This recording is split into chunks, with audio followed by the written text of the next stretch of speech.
Hello friends, இந்த வீடியோவில் வரக்கூடிய தேர்வுகளுக்காக கெமிஸ்ட்ரியிலிருந்து மிக முக்கியமான கேள்வி மற்றும் பதில்கள் பார்க்கலாம். நம்மளுடைய சேனலில் ஜிகே சம்மந்தமாக ரெகுலராக வீடியோஸ் அப்லோட் பண்ணிகிட்ருக்கோம். அந்த வீடியோஸ்க்கான லிங்க் எல்லாம் டிஸ்கிரிப்ஷன் பாக்ஸில் இருக்குது, செக் பண்ணி பாருங்கள் ஃப்ரெண்ட்ஸ். நீங்கள் இன்னும் சேனலை சப்ஸ்கிரைப் பண்ணலை அப்படின்னா சப்ஸ்கிரைப் பண்ணிக்கோங்க.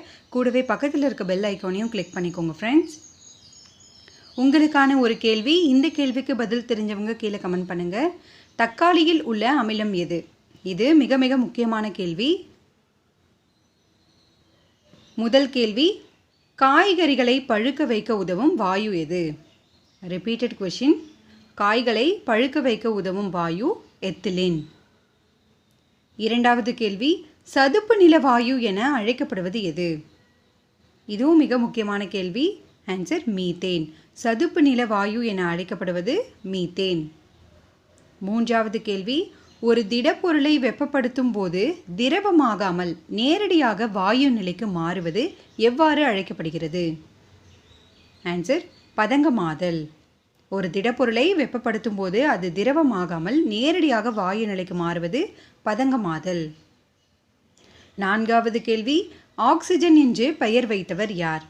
Repeated question. ஆன்சர் லவாய்ஷியர். லவாய்ஷியர் ஆக்சிஜன் என்று பெயர் வைத்துள்ளார். ஐந்தாவது கேள்வி, கார்பன் டை ஆக்சைடை எத்தனை டிகிரி செல்சியஸிற்கு குளிர்விக்கும் போது அவை திரவ நிலைக்கு மாறாமல் திட நிலைக்கு மாறும்? Answer -57 degree Celsius.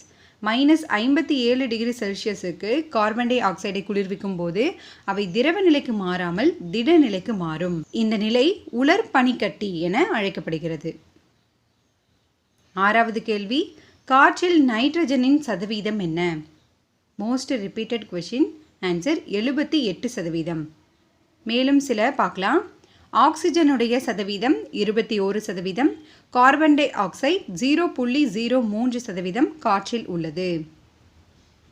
ஏழாவது கேள்வி, தாவரங்களின் ஒளிச்சேர்க்கையின் போது வெளியாகும் ஆக்சிஜனை விலங்குகள் தங்கள் சுவாசத்திற்கு பயன்படுத்திக் கொள்கின்றன என்பதை எந்த சோதனையின் மூலம் அறியலாம்? ஆன்சர் பிரிட்ஸ்லி சோதனை.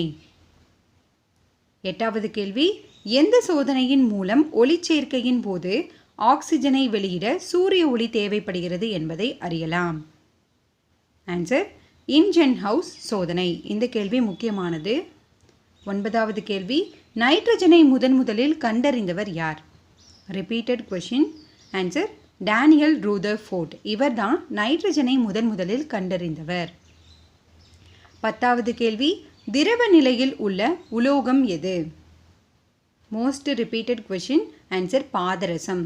பாதரசம் திரவ நிலையில் உள்ள ஒரு உலோகம்.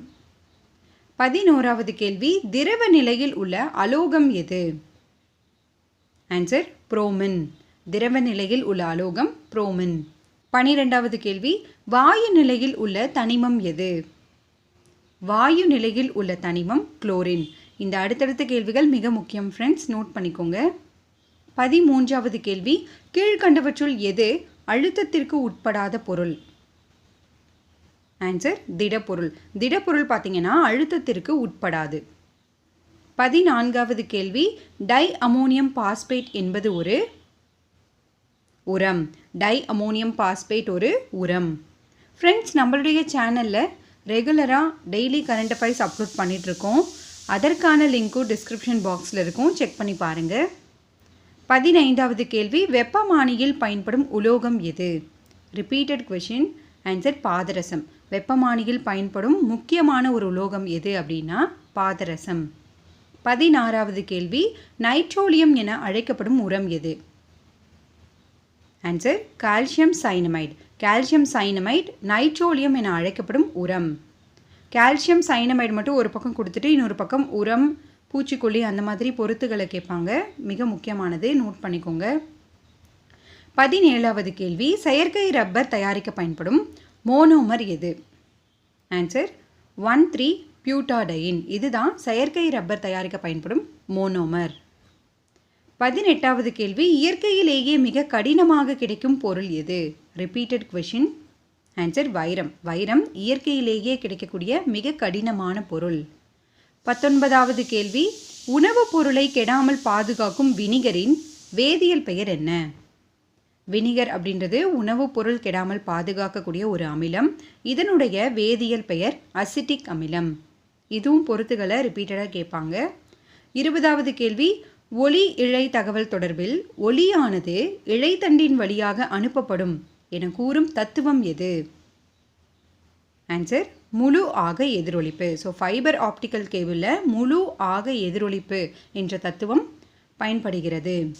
21வது கேள்வி, அமில மழையானது அனைத்து தாவரங்களையும் அழிக்கும் தன்மையுடையது எனில் அதில் அடங்கியுள்ள அமிலம் எது? Repeated question. ஆன்சர் சல்ஃபியூரிக் அமிலம்.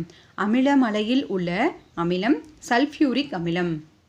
22வது கேள்வி, கலினா என்பது கீழ்கண்ட எந்த உலோகத்தின் தாது பொருள்? Most repeated question. ஆன்சர் காரியம். கலினா என்பது காரிய உலோகத்தில் உள்ள முக்கிய தாது பொருள். 23வது கேள்வி, ராமன் விளைவு எந்த தத்துவத்தை அடிப்படையாக கொண்டது? Repeated question. ஆன்சர் ஒத்த ஒளி சிதறல். இதுவும் பொறுத்துகளை கேட்பாங்க. ஒரு பக்கம் தத்துவம், இன்னொரு பக்கம் அதற்கான விளைவுகள் கொடுத்துருவாங்க. ஸோ இது ரொம்ப முக்கியம் ஃப்ரெண்ட்ஸ், நோட் பண்ணிக்கோங்க. 24வது கேள்வி, காற்றின் வேகத்தை அளக்க பயன்படும் கருவி எது? Repeated question. Answer anemometer. காற்றின் வேகத்தை அளக்க பயன்படும் கருவி அனிமோமீட்டர். 25வது கேள்வி, மலம் இலக்கியாக பயன்படும் எப்சம் உப்பின் பெயர் என்ன? Repeated question. Answer magnesium sulphate. MgSO4 7H2O அப்படின்றது மெக்னீசியம் சல்ஃபேட்.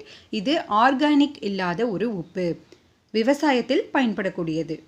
26வது கேள்வி, பித்தளையில் உள்ள உலோக கலவையின் சதவீதம் என்ன? பித்தளையில் உள்ள உலோக கலவையின் சதவீதம் காப்பர் 60%, ஜிங்க் 40%. இந்த மாதிரி கேள்விகள் அடிக்கடி எக்ஸாமில் கேட்பாங்க. மிக முக்கியமானது, நோட் பண்ணிக்கோங்க ஃப்ரெண்ட்ஸ். 27வது கேள்வி, சிரிக்க வைக்கும் வாயு என அழைக்கப்படுவது எது? இதுவும் repeated question. Answer nitrous oxide, N2O. N2O லாஃபிங் கேஸ் அப்படின்னும் அழைக்கப்படுவது. ஸோ கொஷின் இப்படின்னு கேட்பாங்க, லாஃபிங் கேஸ் என அழைக்கப்படும் ஆக்சைடு எது அப்படின்னு கேட்பாங்க, N2O. 28வது கேள்வி, கண்ணாடி தயாரிக்க பயன்படும் முக்கிய மூலப்பொருள் எது? Answer silica. கண்ணாடி தயாரிக்க பயன்படும் முக்கிய மூலப்பொருள் சிலிக்கா. 29வது கேள்வி, கட்டிடங்களுக்கு வெள்ளை அடிப்பதற்கு பயன்படும் கால்சிய சேர்மத்தின் பெயர் என்ன? Repeated question. Answer calcium hydroxide. கட்டிடங்களுக்கு வெள்ளை அடிப்பதற்கு பயன்படும் கால்சியம் சேர்மம் எது அப்படின்னா கால்சியம் ஹைட்ராக்சைடு. 30வது கேள்வி, ஆப்பிளில் உள்ள அமிலம் எது? இந்த மாதிரி கேள்விகள் அடிக்கடி எக்ஸாமில் கேட்பாங்க. பொறுத்துகளை. ஆன்சர் வந்து பார்த்திங்கன்னா மாலிக் அமிலம். ஆப்பிளில் உள்ள அமிலம் மாலிக் அமிலம்.